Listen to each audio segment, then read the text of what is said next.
ओम कृष्णाय वासुदेवाय हरे परमात्मने प्रणतक्लेशनाशाय गोविंदाय नमो नमः।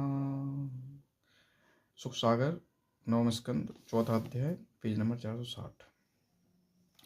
अम्बरीश नरेश की भक्ति। श्री सुखदेव जी बोले, हे राजन, राजा सरयाति की संतानों में अम्बरीश नामक राजा ऐसा वैष्णव तथा हरि भक्त हुआ कि उसे ब्राह्मण का श्राप भी नहीं लगा।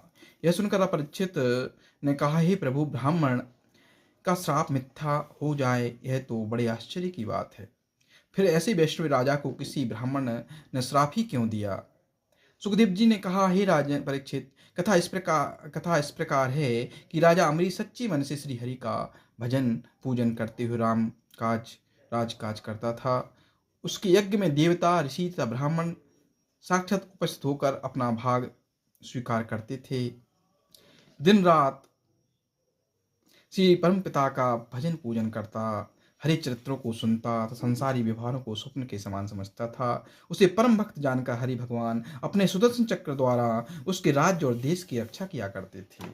राजा की पत्नी भी परम वैष्णव एवं पति परायण थी। वे दोनों अपने हृदय में श्री हरि का ध्यान करते हुए दशमी को अल्प आहार और एकादशी को निर्जल व्रत रखते थे। प्रत्येक द्वादशी को राजा विधि पूर्वक 60 करोड़ गो ब्राह्मणों को दान देकर उन्हें भोजन कराकर व्रत का पालन करता था। 1 वर्ष तक ऐसे ही एकादशी करने का राजा ने नियम लिया। इसे अखंड एकादशी कहते हैं।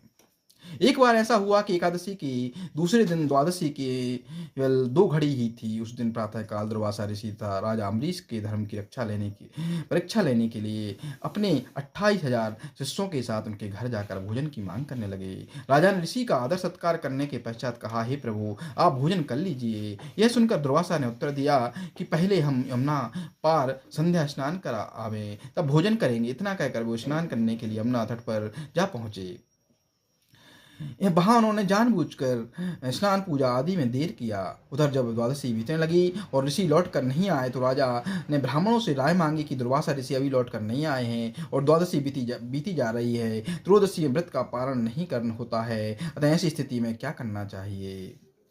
तब ब्राह्मणों ने यह आज्ञा दी कि हे राजन, तुम्हें श्री ठाकुर जी का चरणामृत लेकर व्रत का पालन करने लेना चाहिए। ब्राह्मणों की आज्ञा अनुसार राजा ने चरणामृत लेकर द्वादशी में पारण किया कि नहीं? राजा ने उत्तर दिया, हे प्रभु, मैंने भोजन तो अभी नहीं किया, परंतु ब्राह्मणों के अनुसार चरणामृत लेकर पारण कर लिया। जब द्वादशी बीत गई तब दुर्वासा ऋषि स्नान करके लौट आए। राजा ने उनसे भोजन करने का आग्रह किया। उस समय दुर्वासा ऋषि ने राजा से पूछा, हे राजन, तू अपने व्रत का पारण सदा द्वादशी तिथि में करता था, लेकिन द्वादशी बीत गई, सो तूने पारण कर लिया। राजा के मुख से ऐसे वचन सुनकर दुर्वासा ऋषि ने अत्यंत क्रोध होकर कहा, हे राजन, बोलो कृष्ण भगवान की जय। राधा